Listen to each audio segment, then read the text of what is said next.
Every time I hear that intro now, I always think like, I'm Ted Theodore Logan. We are wild stallions.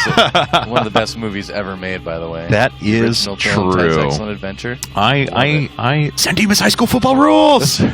That's all I have to yell. On, dudes. I'm going to go watch that after this now. All right, we should. All right, go ahead. Maybe we should. We'll talk about that later. All right, now we're going to talk about our two players in this game, and here we go. Not GoSu Rumcake, but instead a Korean player playing on his account. Our newest addition, actually, to It's GoSu. It is Kingdom, our Protoss player. And down at the bottom left part of the map, also from Korea, formerly of the Team Slayers, now on CheckSix, winning the first game for his team in this Team League match today. It is Sleep. It is Sleep indeed. So I have so many Bill and Ted quotes going through my head. You've entirely distracted me from this game now. But here we go. All we are is dust in the wind. Well, now I can think of his conspiracy Keanu Reeves after that as well. Oh, but, yeah, a little bit. You know, actually, when I did my when I was my BA is in studio art and communication, and I had to do a big lecture at the end for my art side of my degree, right? All right. And I actually ended my lecture with, in the immortal words of Bill and Ted, be excellent to each other. Oh, yes. Well done. I like to leave it with a positive note. You know? I'm supremely happy with that, honestly. Forge Fast Expand coming out of Kingdom. His opponent, Sleep, no real surprise, going for pool before hatch. Of course, wants to make sure that remains as safe as possible. A little bit tougher to pull off the 3 hatch, no gas on this map, given the fact that your third is covered by destructible rocks, or you have to go all the way around, and it's hard to connect creep. Some players do take their third there if they decide to do something like that, but it's much more common that we see a 2-base strategy on this map and going to, a third at a more relatively normal-ish time. A little bit later, but normal. Look at this. So Kingdom, though, not getting there in time to deny that hatchery. Oops, a little bit of a mistake. I've actually never seen Kingdom play. This is actually the first time. Yeah, I mean, I remember you telling me that you joined the team, but I honestly have not watched a game out of him either, so I don't know what sort of style he favors. Pretty standard stuff so far. Forge into Nexus. Is that he is a protege of Hwangsun. Okay. Another Protoss player from Korea, formerly of Team MVP. Now he is on It's GoSu. And he brought us Kingdom, I guess, said he was pretty good. And I guess he was good enough to get on the team. That's all I know. Well, so there you go. How he does. Yeah. Let's see here, though, as already putting down that second pylon before Gateway, wanting to make sure that he closes off this as quick as is possible. The Zerglings are trying to get there, but the Photon Cannon is going to be done, and now that probe is in position to go ahead and block that off completely if need be.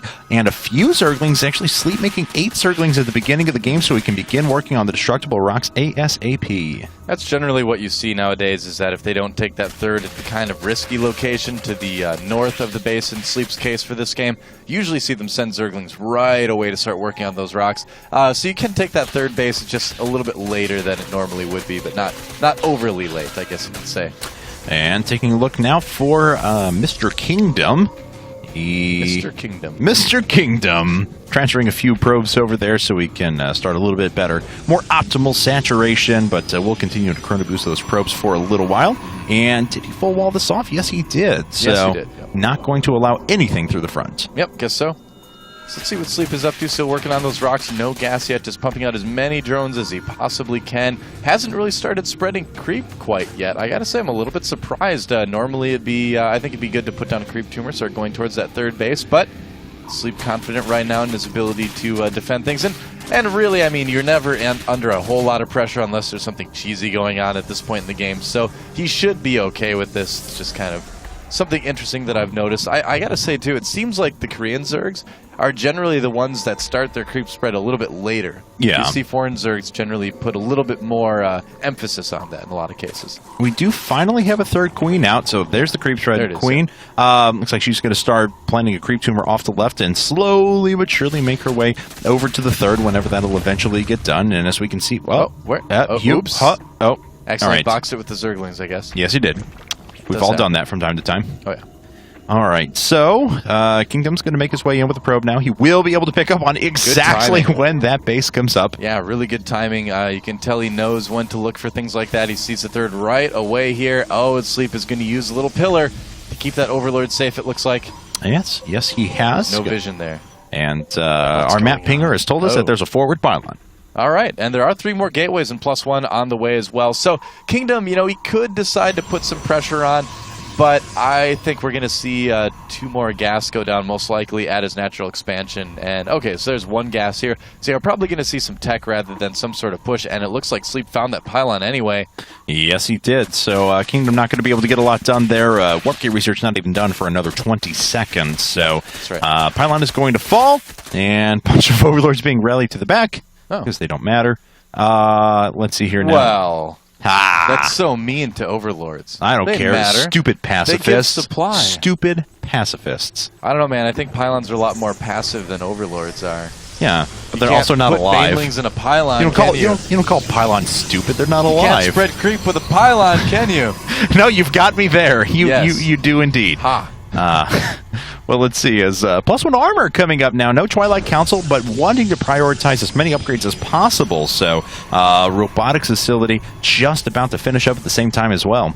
Yep, that's right. So we are going to see some tech out of our Protoss player here.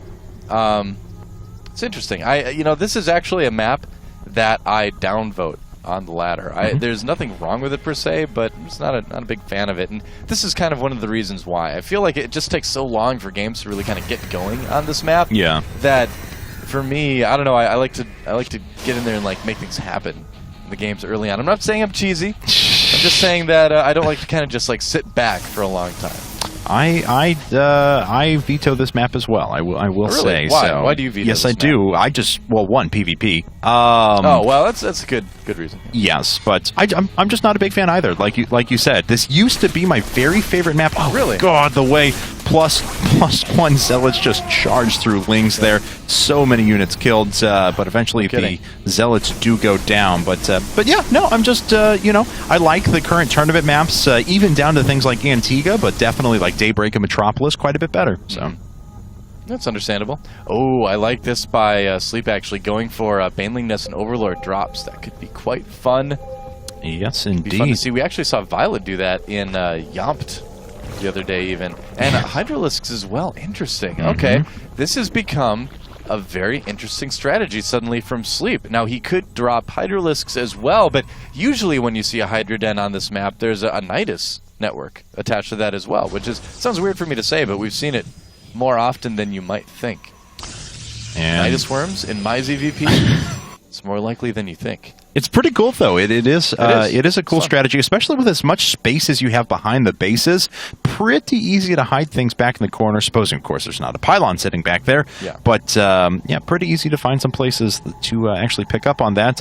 Looks like this observer has not seen the 4th base yet, but drifting so close. Yeah, you might catch the creep, maybe? No, I guess not. All right, no creep, because there is no base quite yet there, but it will finish soon. Yeah.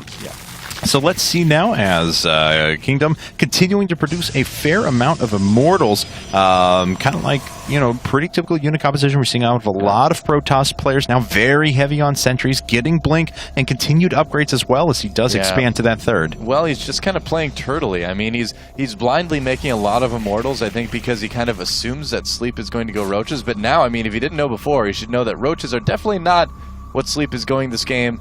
He does have a Templar Archives coming down, and Storm will be one of the best things he can do against this. It's quite good against Banelings, it's quite good against Hydralisks as well, but I feel like Kingdom made a little bit of a mistake here. I feel like he teched kind of blindly, didn't quite take in all the information that he had, and yeah, he didn't even scout that 4th base as well, unfortunately. So Kingdom might end up here with a pretty inferior unit composition if he doesn't change things around very, very quickly.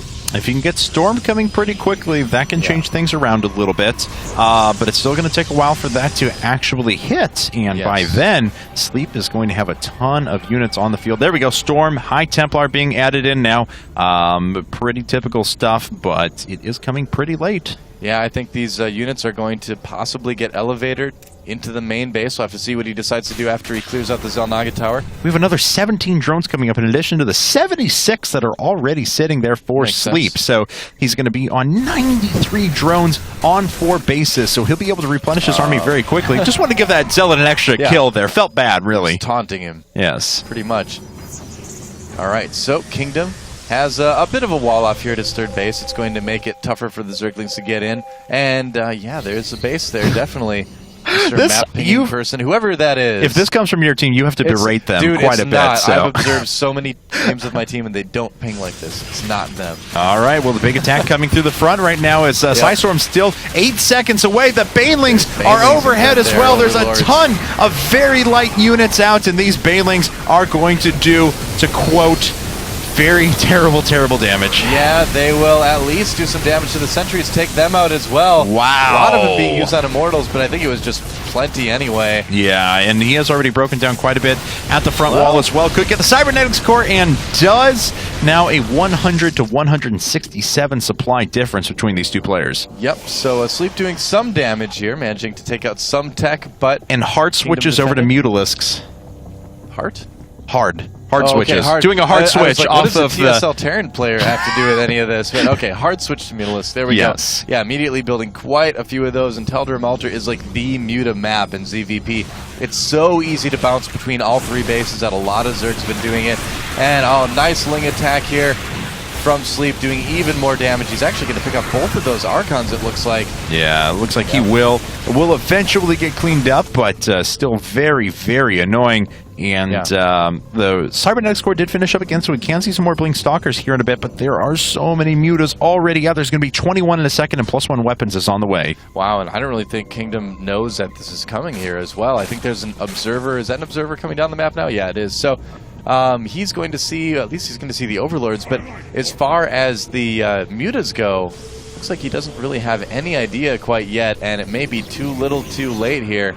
Well, we'll find out. Another huge group of Zerglings swinging their way off to the top of the map, and Kingdom has to clear up this Overlord here if he wants any prayer of putting down a 4th base. But of course, Sleep now knows that Kingdom's kind of thinking about that direction. He's even putting down his 5th base over here towards the top left. Yeah, I gotta say, Sleep seems to be in firm control of this game here. GoSu.Kingdom definitely has an uphill battle to fight. He's only about 40 supply down. He does have Storm done, and, you know, so he's got that going for him, but yeah, I don't know if he knows about these Mutalisks here. The scouting from Kingdom just has not been as good this game as it really should be, I think. There are going to be 33 Mutas here in just a second, and that +1 weapons is just finishing up. Yeah, so he's getting to the point where he can go toe-to-toe with even pretty big groups of Stalkers. And look at that, the Zerglings just swinging on through. Still so many of them remaining. A couple of Blink Stalkers making their way up. Sleep not going to take that head on yet. Oh, the Templars storming themselves. Yeah, baiting those out. Help. No. And so the base does go down. And now GoSu.Kingdom is definitely in big trouble here. Ling run by in the main as well. Actually, that was a drop from Overlords. They did some damage as well. And yeah, just more Lings and more Mutas being produced. And here's the thing, like, Kingdom does not have what it takes to fight this army. When the Lings come out, it's going to be very, very difficult. Immortals, of course, not good against Lings or Mutas. He doesn't have a lot of sentries to protect everything from the Zerglings. Right. So, you know, it's good that he's attacking here. I mean, he kind of has to. He has to make something happen, but compositionally, Sleep is just miles ahead right now. Now, we have seen games where Zerg players go mass Muta, and they're in charge for a good portion of the game, but yet it still can last for quite a while, depending on how good the Protoss can control. Yep. And thus far, Sleep has not wanted to inflict that killing blow, but he may try now. Well, Mutas are generally kind of a slow death on this map here, but it may not be too slow this time around. I think the natural is pretty much out of commission. And yeah, that's rough. Big counterattack coming from GoSu.Kingdom. Will it be enough to win the game? It's going to be a base trade here. Yeah, it looks like he did actually warp in some units and kill the hatch off to the right as well. Does have a warp prism in for forward warping as well. So, you know, Sleep doesn't have a lot to deal with this, and he is base trading, but this still does favor Sleep a little bit. He's got a lot of extra bases. Well, I mean, unfortunately for Kingdom, he didn't have any supply to use that warp prism to warp anything in with. So this army is all he's got. Oh, that's a lot of Banelings. Oh, man. Nice Storms taking out quite a few of them, but just too much damage done. Yeah. I think the Mutas are going to be able to clean that up. Yeah, things are not looking good for Kingdom, unfortunately. Those Stalkers are very, very low now. Yeah, Kingdom just trying to get anything done, but he actually doesn't. Is that? It is still 39. He still does not have enough money to even put up a Nexus at this point, and everything else is just going to go down. As soon as this Nexus dies, he literally can't build another one. He is just making 3 more Zealots for now, that's really the only thing he's got left. Ton of Banelings being morphed in now, though, for Sleep. Yeah, Sleep, you know, although he's losing all his bases, it really doesn't matter. He's just kind of toying with his opponent at this point. Double the supply of GoSu.Kingdom right now, and as soon as these mutas show up, that's going to be about it. Yeah, and that's actually going to be pretty close now did I just already. See an Immortal die to Banelings? Yes, you I did. actually just saw yes, that you did. happen. Okay. Just double checking here. But, yes. oh, man. Well, Kingdom, I mean, you know, this is going to be it. Yeah, here come the mutas. Not going to be able to stop that, so expect the GG any second here. Oh, it's just dancing back and forth there. Yep, that's about it. GG! GG! And CheckSix Sleep takes another game.